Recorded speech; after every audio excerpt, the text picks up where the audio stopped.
Hi BookTube, it's Amy. I'm back reading from the Anatomy of Bibliomania by Holbrook Jackson, and we're here today with a section titled Books Morally Approached, beginning on page 91 of my edition. Some distinguish between good and bad books. Others even give out that books are profane or vulgar, for gentle or for simple. Sir Richard Colt Hoare told John Nichols that he had a great treat in Dibdin's tour, which was quite a gentleman's book. This pregnant brevity Dibdin approved as the warmest eulogy of his book. Others will have it that there are weekday books and Sunday books. When Dibdin was for a time incapable of attending to his duty as vicar of St. Mary's, Bryston Square, he cast about to suit his reading to the day, and conceived the idea of a portable Sunday library, composed of a collection of discourses by eminent churchmen. Of this type are those who believe that there are secular and sacred books, one class ordained by circumstance and the other by God himself. Henry Crabb Robinson resolved to devote his Sundays to books of a religious character. William Corey dragged himself through Paradise Lost because he thought it a good thing to do on Sunday afternoons. Henry Bradshaw also set about Paradise Lost for his Sunday reading and was charmed with the first two books.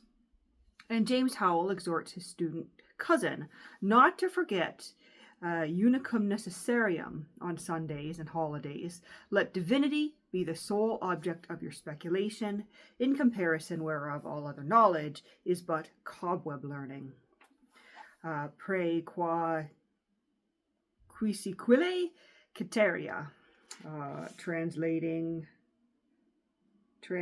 to, I guess, but this disposition is long since... No? Maybe the translation was what came before it. All other knowledge is but cobweb learning. Because our footnote just takes us to something that says Familiar Letters, 10th edition, 206. So I'm not quite sure what that bit of Latin means, but there was some Latin. But continuing on. But this disposition is long since outmoded, and there is no such reluctancy among modern readers, who read now on Sundays what they like, and to so little hurt that younger folks wonder at that superstition which made Sundays hideous to our forebears. Lord Macaulay, who in 1 year read a Greek play every Sunday, gave out that the absurd superstition of Sunday reading was in his time one of the curses of England. But such evidence is now happily impertinent to my purpose, and I omit farther reference to it. Richard de Bury, lover of all books, would sustain all who uphold and prefer religious books. Certes, thou hast placed thy tabernacle in books, where the Most High, the light of lights, the book of life, has established thee. In that book everyone who asks is received, everyone who seeks finds, and to everyone who knocketh boldly it is speedily opened. The cherubim spread out their wings, that the intellect of the student may ascend and look from pole to pole, from east and west, from the north and from the south, and greater still, for therein the mighty and incomprehensible God himself is apprehensively contained and worshipped. The nature of things celestial, terrestrial, and infernal is revealed, laws of state discerned, offices of the celestial hierarchy distinguished, and the tyranny of demons described, such as neither the ideas of Plato transcend, nor the chair of Crato contained. He finds supporters in every age. Richard Whitlock will have the most useful books are the comments on one of God's books, that hieroglyphical one of the nature and the creatures, or that precious book of life, that verbum dii, to be esteemed next to verbum dos, that was pleased to be bound up in the course of cover of humane nature, that written epistle of the creator of the creature, in qua quisid doceter veritas, praecipiter bones, and we're continuing on with the Latin. I will save you that. Now what benefit readers, what glory authors may reap from such labors in comparison to any other labor under the sun is demonstrated to those prudent chapmen of the world that know the just value of things.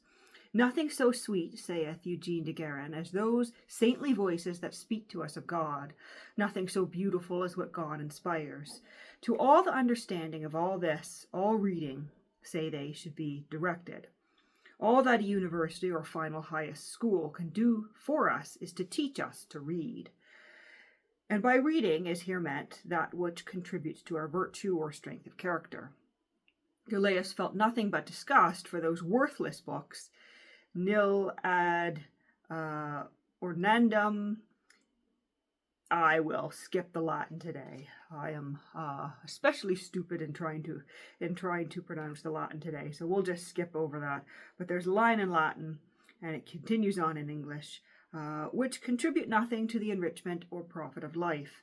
And of all men, perchance, Harrison insists, the book lover needs most to be reminded that man's business here is to know for the sake of living, not to live for the sake of knowing, as John Milton, in his riper years, was led by study from the laureate fraternity of poets to the shady spaces of philosophy, and chiefly to the divine volumes of Plato and his equal Xenophon, where he learnt of chastity and love, and how to distinguish between her whose charming cup is only virtue, which she bears in her hand to those who are worthy, and that thick, intoxicating potion which a certain sorceress, the abusers of love's name, carries about.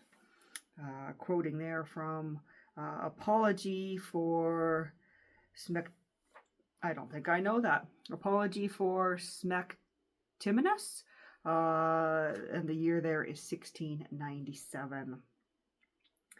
And we're quoting in this last section from Bibliomania, from Carlyle's Hero and Hero Worship, from Attic Nights in the Loeb edition, and from something called Choice of Books.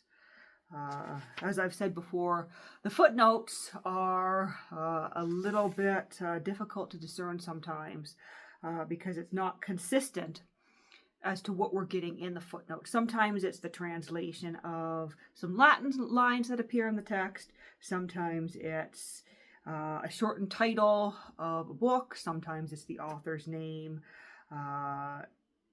As I said, a little difficult to discern, but I am plugging along here, 92 pages in with this Anatomy of Bibliomania, doing my very best to bring you the fascinating chapters of this book. But we'll end it there for today's video.